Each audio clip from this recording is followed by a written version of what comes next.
I want you to imagine that you're on a rock wall. You're rock climbing, you're about 2,000 feet up, and you've trained for this. You've been practicing, you've been working at it, you've been getting better at it. And this time a friend of yours talked you into going without any ropes or safety harnesses whatsoever. 2,000 feet up, no ropes, no safety harnesses, nothing.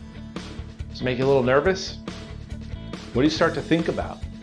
You start to think about what would happen if I fall, right? What would happen if I missed a grip?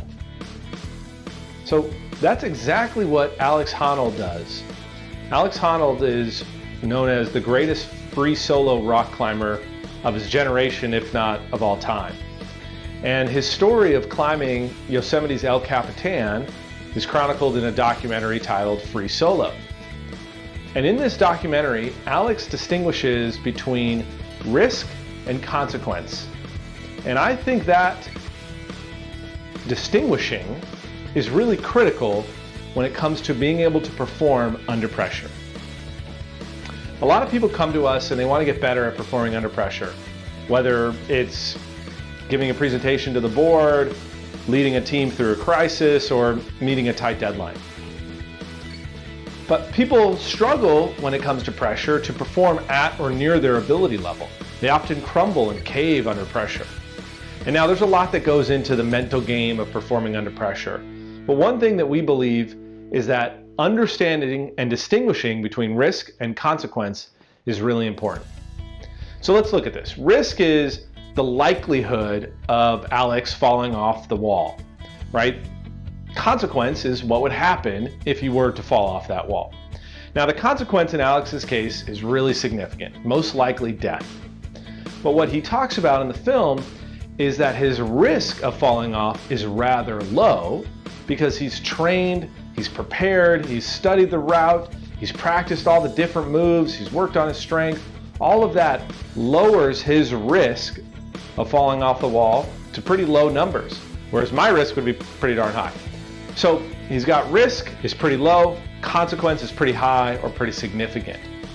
Now, if he focuses on the consequence, his feelings of pressure and his stress levels and his anxiety and all that is probably going to be amplified.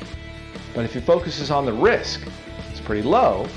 All those feelings of pressure, anxiety dissipate and reduce. So when it comes to our working environment, I think that ability to distinguish between risk and consequence is really important when it comes to managing pressure. And one way to do that is by getting real with the consequence. Most people that I know like to exaggerate the consequence. You know, we're in a war with our competitors. This is life or death. And I think leaders do that in an attempt to, generate some motivation, generate some drive, generate some determination. But I believe that's a misguided effort because that can really lead to feelings of pressure. So when you are faced with a pressure situation, first think about, okay, what is the real consequence? What's really going to happen if this presentation doesn't go well or if we miss this deadline? Now, the consequences may still be significant. They're probably not going to be death. But then think about what's the risk of me really missing this deadline or screwing up this presentation? If I've practiced, if I've honed my craft, if I've been working really hard, if I know what I'm doing, the risk is probably lower. And when I shift my focus to the risk and recognize that it's actually pretty low, I'm going to reduce those feelings of pressure.